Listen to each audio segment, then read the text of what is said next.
Good morning, students. Now, today I will teach you about second law of motion. Okay. In last class, we discussed about a topic that is momentum.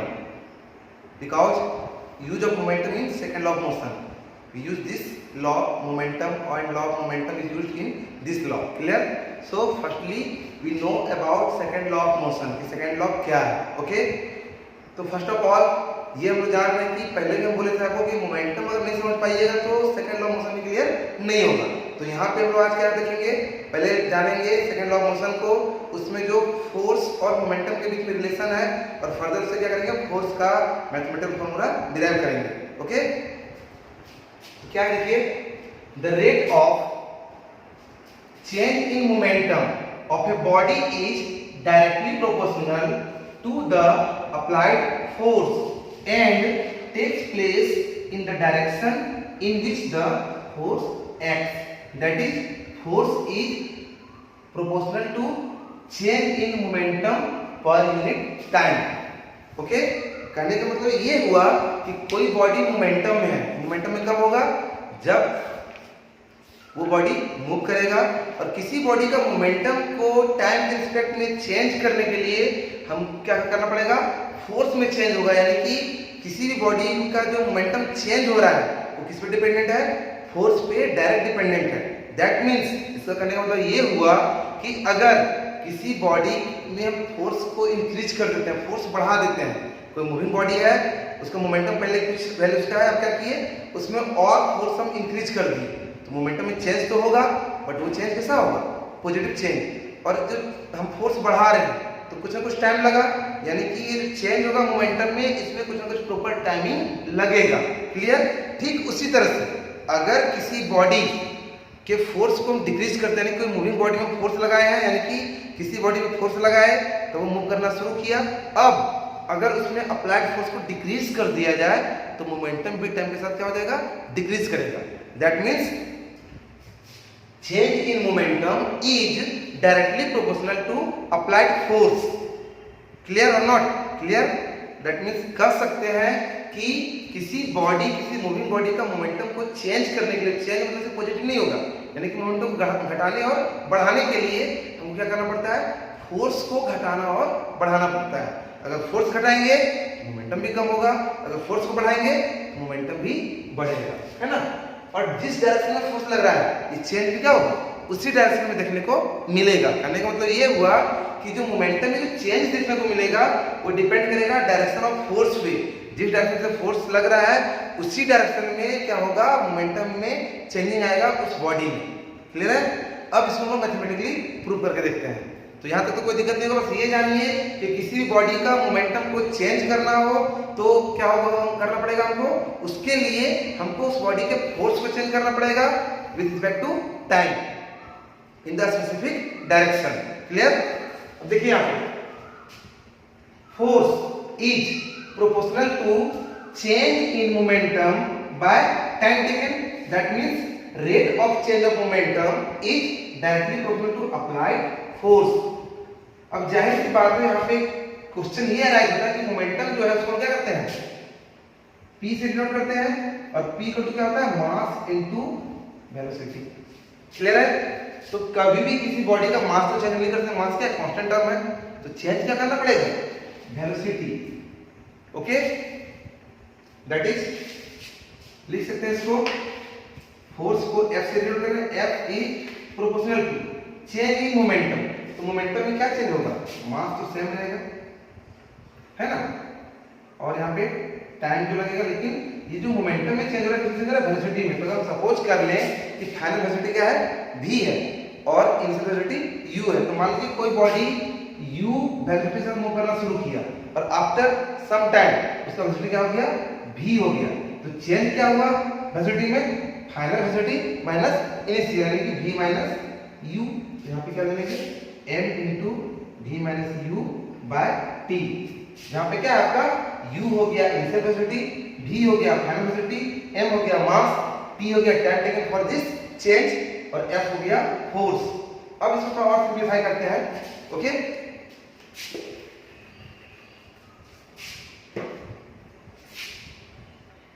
f is proportional to मास को side ले लेते हैं, constant term है ना, v minus u by t, ऐसा लिख सकते हैं, कोई दिक्कत तो नहीं होनी चाहिए।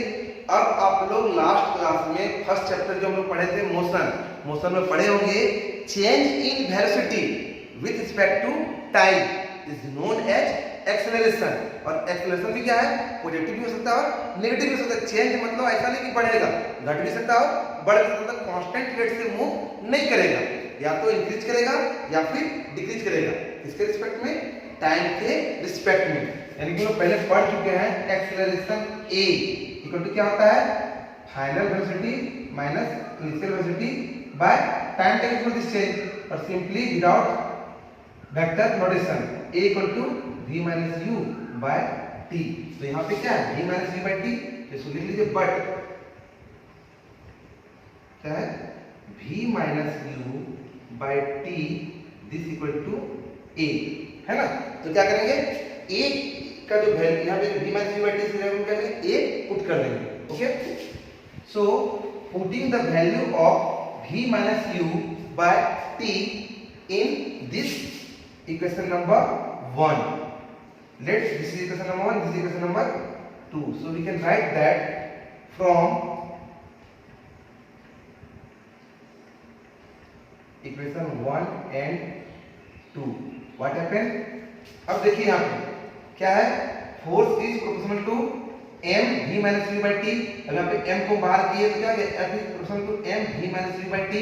और जैसा कि हम लोग प्रीवियसली पढ़ चुके हैं कि change in velocity with respect to time is known as acceleration, यानी कि v minus u by t को हम लोग a से डिनोट करते हैं, यानी कि एक्सेलरेशन को हम लोग लिख सकते हैं।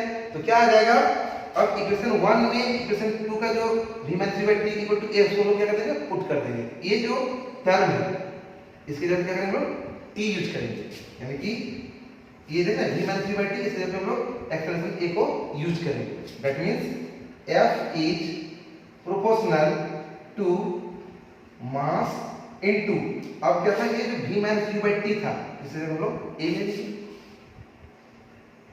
This is equation number 3। अब आप लोग मैथमेटिक्स में पढ़ चुके होंगे कि जब भी हम लोग साइन ऑफ प्रोपोर्शन को रिमूव करते हैं तो एक कांस्टेंट टर्म आता है, ठीक है। तो यहाँ पे इस कांस्टेंट को क्या करेंगे, k लेंगे, दैट मींस इस साइन को, साइन ऑफ प्रोपोर्शनलिटी को जो हटाएंगे तो एक कांस्टेंट टर्म आएगा, that is f equal to k into mass into acceleration, where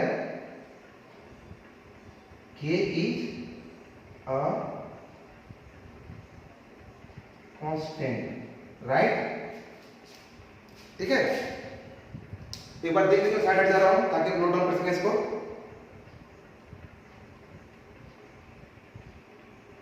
इसके बाद फर्दर हम क्या करेंगे, k का वैल्यू को पुट करेंगे, ओके। आगे मैं प्रोसीड करता हूं।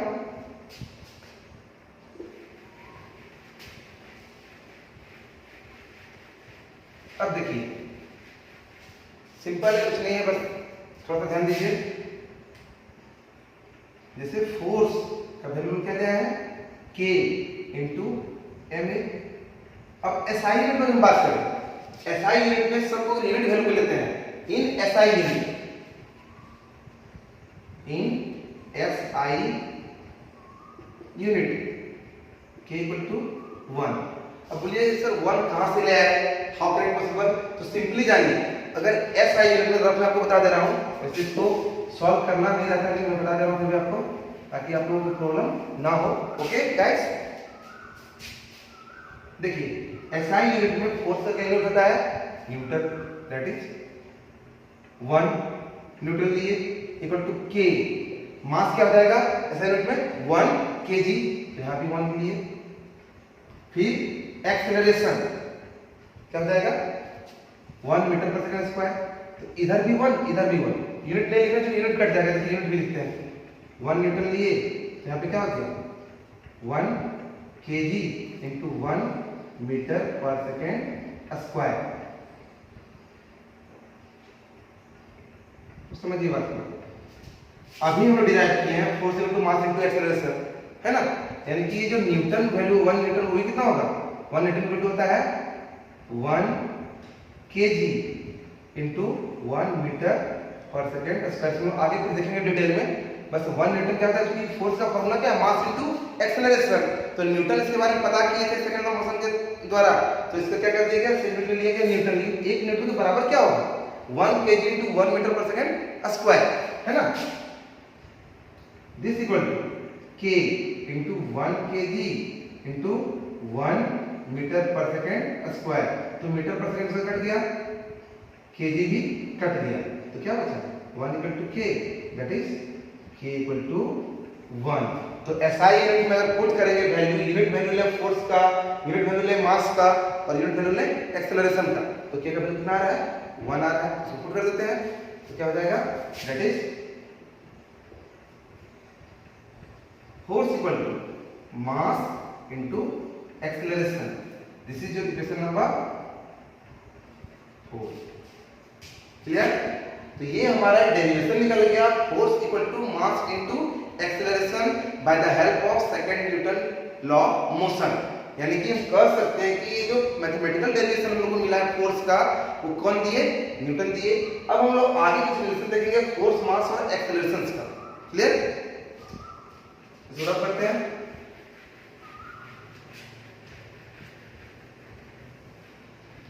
एक बार फिर मैं हट जाना ताकि इसको आप नोट डाउन कर सकें। Okay, now this relation gives the relation between mass, acceleration and force. So from equation number 4 क्या है, force equal to mass into acceleration, यानी कि क्या हो जाएगा यहाँ पे,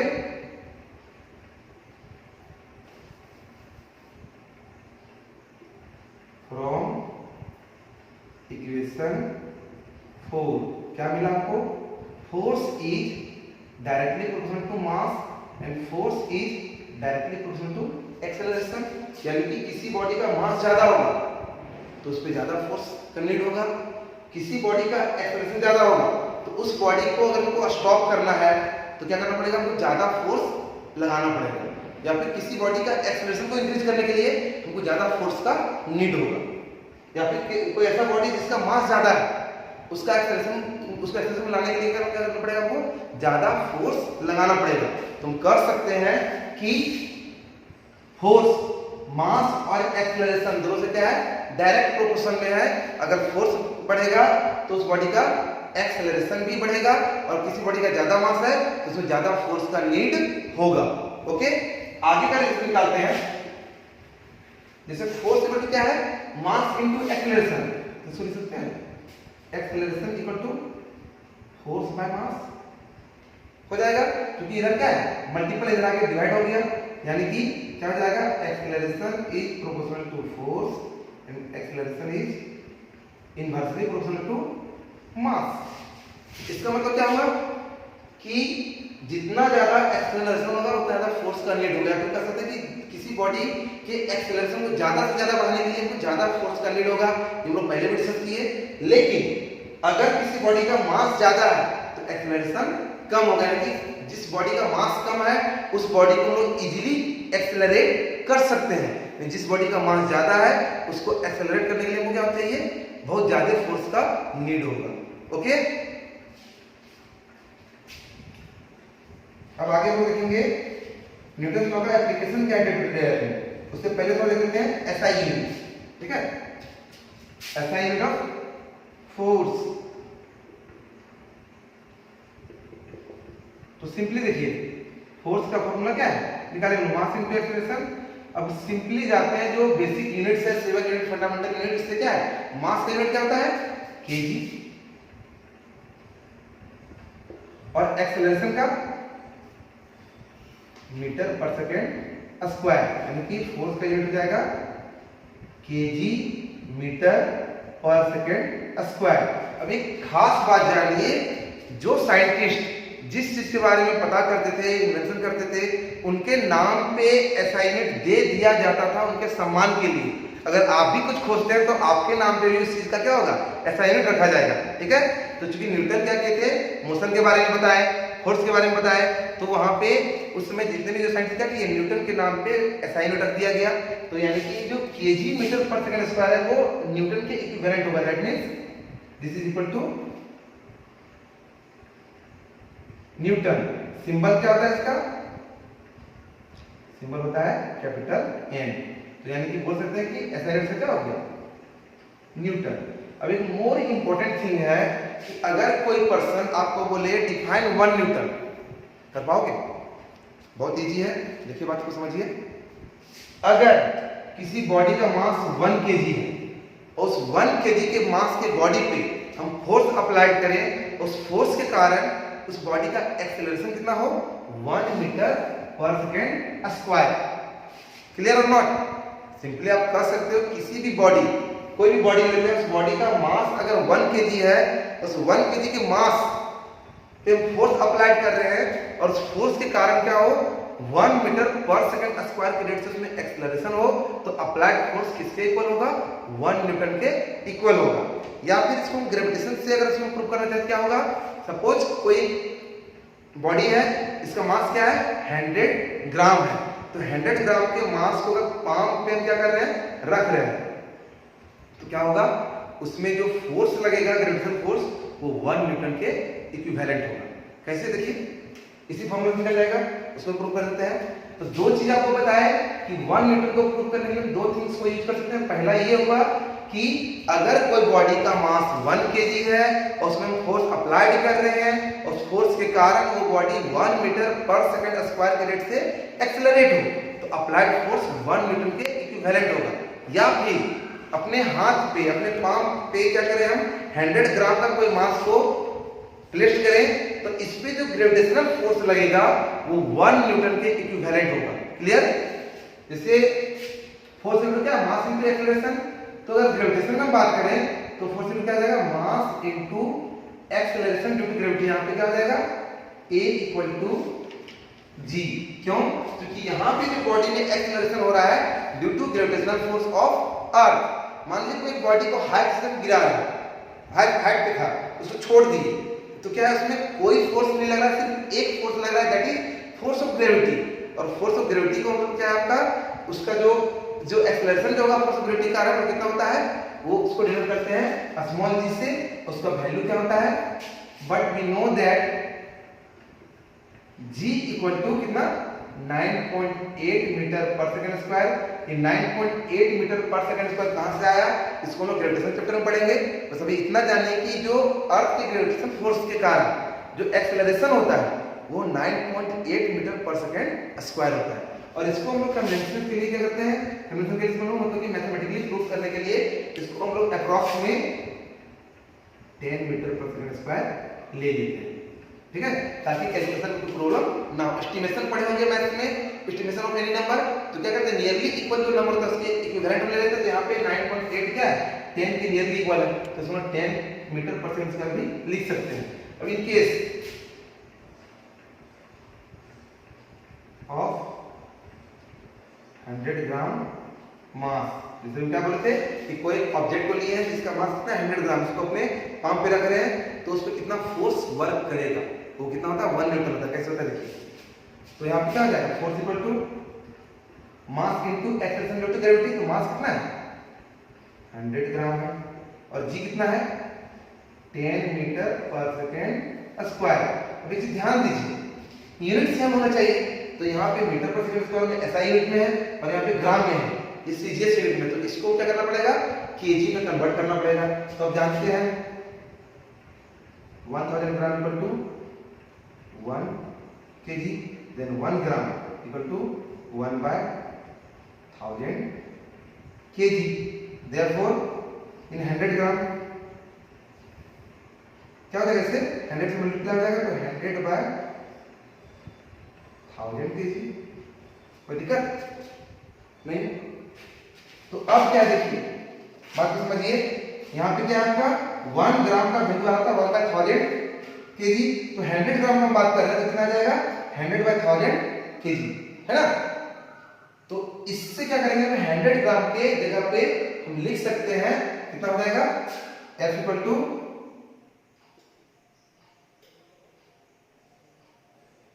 100/1000 KG into 10 metre per second square. ठीक है? समझिए बात में क्या हो गया, एक जीरो कट गया, इससे दूसरा जीरो भी कट गया, अब 10 से 10 कैंसिल हो गया, तो फोर्स का वैल्यू आ गया kg metre per second square, that is 1 Newton. Clear है? यानी कि फोर्स जो है कितना आ गया, kg metre per second square, पहले जैसे kg metre per second square क्या था, 1 न्यूटन होता है। यानी कि दो इसका हो गया प्रूव करने का तरीका। पहला क्या हुआ कि अगर फोर्स कितना है, फोर्स 1 न्यूटन है, तो कितना होगा वैल्यू कि कोई बॉडी का मास 1 kg है, उस 1 kg के मास पे अगर हम क्या करें, कंटिन्यूअस फोर्स अप्लाई करें, उस फोर्स के कारण उस बॉडी का एक्सीलरेशन कितना हो, 1 मीटर पर सेकंड स्क्वायर, तो अप्लाइड फोर्स 1 न्यूटन के इक्विवेलेंट होगा। या फिर सेकंड केस क्या बोले कि अपने हैंड में हम कोई 100 ग्राम मास को रख रहे हैं, तो उस पे जो नीचे से जो ग्रेविटेशनल फोर्स वर्क करेगा वो भी क्या होगा, वो भी 1 न्यूटन के इक्विवेलेंट होगा। तो ये दो तरीका था 1 न्यूटन को प्रूव करने का। और इसके बाद हम थोड़ा देख लेते हैं application of second law of motion. Okay, एक बार देख लीजिए इसको ताकि आपको नोट डाउन करने में दिक्कत ना हो। ओके, नाउ अब हम क्या करेंगे, इसका जो एप्लीकेशन है Newton second law of motion का, उसको देख लेते हैं।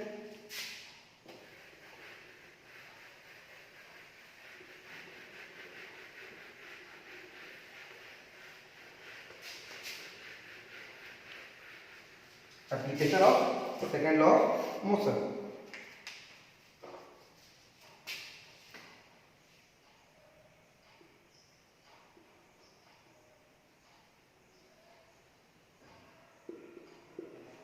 इसका मतलब ये हो गया डे टू डे लाइफ में क्या यूज करते हैं लॉ ऑफ मोशन का, सेकंड लॉ ऑफ मोशन का। ठीक है, तो फर्स्ट ऑफ ऑल है catching of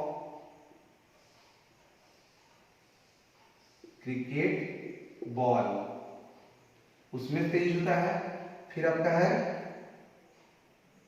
case of high jumper, in the case of high jumper, case of high jumper,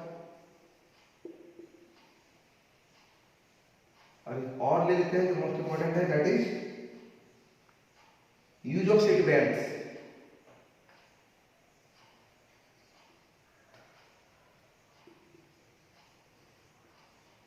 इन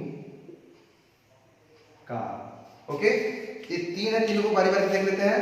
पहला क्या है, कैचिंग ऑफ क्रिकेट बॉल। आप देखते होंगे या जब क्रिकेट आप खेलते होंगे तो जब बॉल को कैच लेना होता है क्या करते हैं, हाथ को पीछे खींचते हैं, डायरेक्ट नहीं लेते हैं। इसके पीछे रीजन क्या है, क्योंकि जैसे जैसे टाइम बढ़ेगा फ्रिक्शन फोर्स के कारण क्या होगा, उस बॉडी का मोमेंटम कम होगा, वेलोसिटी डिक्रीज करेगा। टाइम एक बार आपको पता लगा है, अगर कोई बैट्समैन बॉल को हिट किया है या डायरेक्ट बॉलर बॉलिंग किया, तो वो बॉल में एक बार फोर्स लगाया गया उस पर्सन के द्वारा, लेकिन धीरे धीरे क्या रहा, एयर फ्रिक्शन के कारण उसका वैल्यू घट रहा है। तो अगर हम पहले इसको आगे में कैच ले लेंगे तो मोमेंटम ज्यादा होगा, लेकिन उसको धीरे धीरे पीछे करेंगे तो मोमेंटम क्या हो जाएगा, कम हो जाएगा।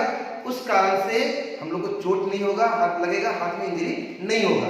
यानी कि मोमेंटम को रिड्यूस करने के लिए कैच लेते समय हम लोग हैंड्स क्या करते हैं, बैक की ओर मूव करते हैं। तो ये एप्लीकेशन किसका हुआ, सेकंड लॉ मोशन का। क्यों, क्योंकि यहाँ पे जब टाइम बढ़ रहा है तो चेंज इन मोमेंटम आ रहा है, जिसमें हाथ यहाँ पे था उसमें क्या था, मोमेंटम ज्यादा था।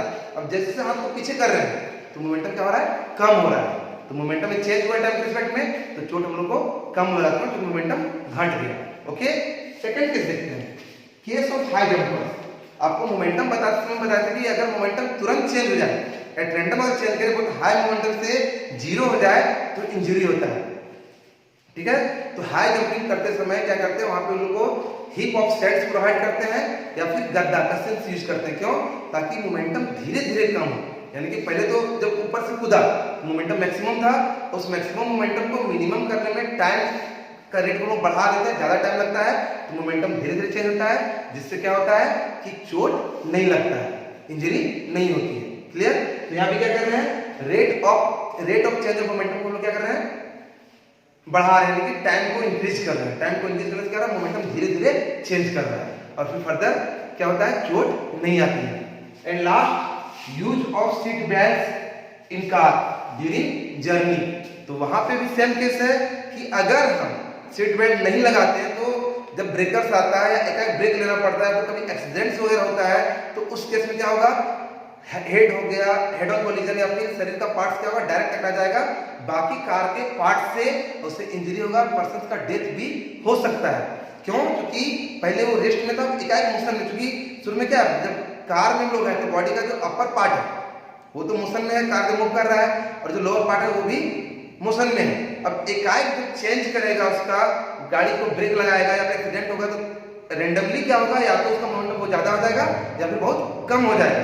और उस केस में हम जिस पार्ट से हमारा बॉडी टकराएगा हमें इंजरी आएगा और डेथ भी हो सकता है। तो वैसे केस में अगर लगा हुआ सीट बेल्ट तो क्या करता है, सीट से हमारे बॉडी को पकड़े हुए रखता है, जिससे क्या होता है हमारा बॉडी डायरेक्ट किसी पार्ट से टकराता नहीं है और एक्सीडेंट में चोट वगैरह नहीं आता है। तो आएगा तो कम चोट आएगा। तो ये सारे इंपॉर्टेंस है, Newton second law of motion के एप्लीकेशन है जिसको हम लोग डे टू डे लाइफ में यूज करते हैं। तो चीजें बहुत आसान है, अगर इसको आसानी से समझ के हम लोग पढ़ने की कोशिश करें तो मुझे पूरा विश्वास है कि आपको मैंने ये टॉपिक बताया ये आपको पॉइंट बाय पॉइंट क्लियर हो जाएगा। फिर भी अगर आपको इस टॉपिक में कोई प्रॉब्लम हो तो मेरे यूट्यूब चैनल के एड्यू कि कमेंट बॉक्स में जाके कमेंट करें। अगर आपको वीडियो अच्छा लगे तभी कमेंट करें, उससे हम और इंस्पायर्ड होंगे और ज्यादा मेहनत कर पाएंगे। और अगर आपको वीडियो में कुछ कमियां नजर आती है तो वो भी आप मुझे करें, मुझे कोई दिक्कत नहीं है। मैं क्या करूंगा, उससे अपने आप को इंप्रूव करूंगा और आपको और अच्छे तरीके से समझा पाऊंगा। ठीक है। और अब तक आपने अगर मेरे चैनल को सब्सक्राइब नहीं किया तो चैनल को सब्सक्राइब करें, बेल आइकन क्लिक करें ताकि सारे नोटिफिकेशन आपको आते रहे। और आपको वीडियो पसंद आता है प्लीज वीडियो को ज्यादा लाइक करें और शेयर करें। Okay, thank you very very much.